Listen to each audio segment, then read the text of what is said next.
make sense of the most important issue facing our future every day on the Weather Channel. Currently in our area, 68 degrees under sunny skies.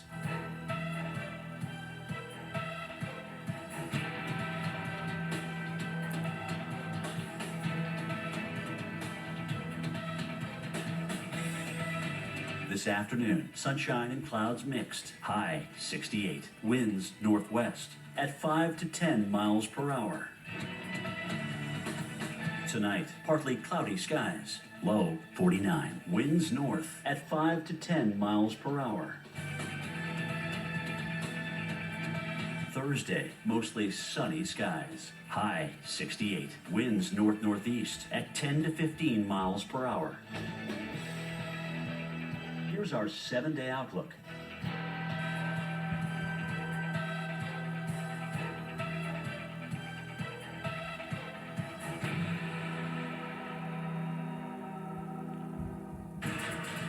Hurricane Ian is a Category 4 with winds of 155 miles per hour and is in the process of making landfall as we speak. Thanks for being with us here on the Weather Channel for continuing coverage. I'm Mike Bettis. That's a live look right now. What's happening for us in Fort Myers, Florida? Storm surge is taking over. The winds extremely high. The storm surge catastrophic for some of these coastal communities, Dr. Nab. Yeah, and Mike, this is at the opening to the Caloosahatchee River, so this is not on the immediate Gulf front like Fort Myers Beach, but it is what is in the process of making its way up the Caloosahatchee River. So it's overflowing as it enters the river, but it's headed north into Fort Myers proper from here. Absolutely stunning. It's not the only place getting hit, though. Numerous places along the West Coast are getting ravaged by wind and water as we speak. We've got Naples, Florida, we want to show you, and your jaw might just drop when you see this. Oh, my goodness. There are cars where the water is up to the roofs here. This is how bad the storm surge has gotten there, and that's on the south side of the hurricane. Now, imagine standing next to your vehicle, how high your head is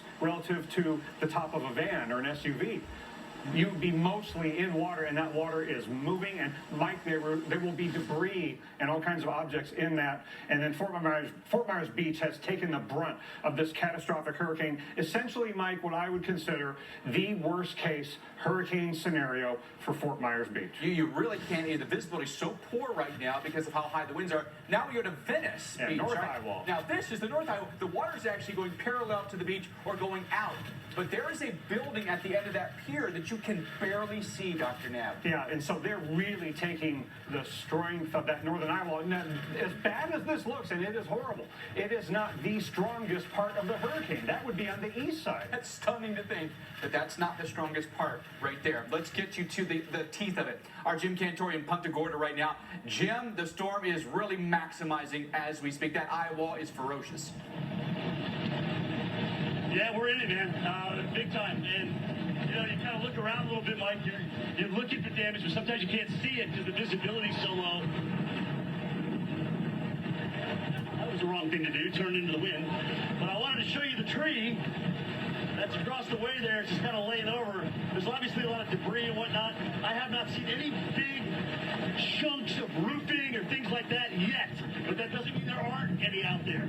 The visibility is very low, maybe a half a mile, and that's about it as we deal with this northeastern eye wall over here in Punta Gorda. Now, what's changed is our wind direction has come around a lot more from the south.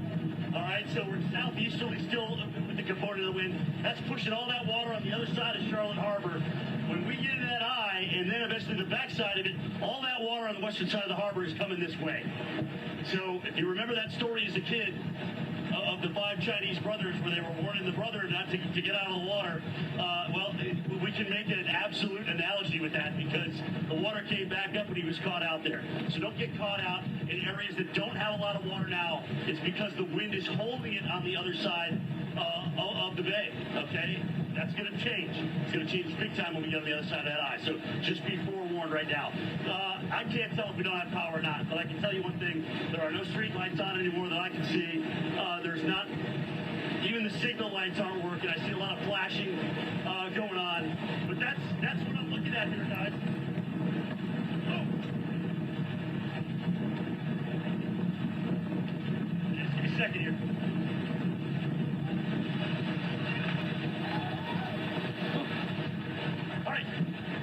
we're looking at. As this thing comes roaring in, we've already lost a street sign right here. All right, you can see how that's pushed over by the power of the wind. They just start flapping around like that, and as soon as they get caught, they get blown over as a result of that. But this is our worst wind right now as we're getting into the eastern side of this. Tons of power outages, millions of you without power, and this is why. I mean, well, what could take this? You know, trees, homes, roofs, things like that. Just an awful situation with the wind here coming through a bunch of Gore right now. The big question is, how much water do we get to come on the west side of Charlotte Harbor, back over this way when we get to the backside? Remember this shot that I'm showing you right now, because eventually, maybe 30 minutes, an hour, I don't know, we're going to be into the eye, and we'll probably see some blue sky up there. Steph, let's go over to you. You may be in there with me, as a matter of fact. Dr. Nab, I'm sorry, back to you. Okay, Jim, I'll take it from here. Yeah, you may get into the eye, Jim, but in Inglewood, where Steph is, she may not. And anybody who gets into the eye, please do not venture outside. The backside of this will come roaring in, and you'll be putting yourself in danger. And there's a lot of cloud-filled aspects of this eye. It's not going to be super clear, but the winds will die down briefly. But then the backside of this is going to push a lot of storm surge on to Punta Gorda and Charlotte Harbor, and heads up inland. This is moving across the peninsula.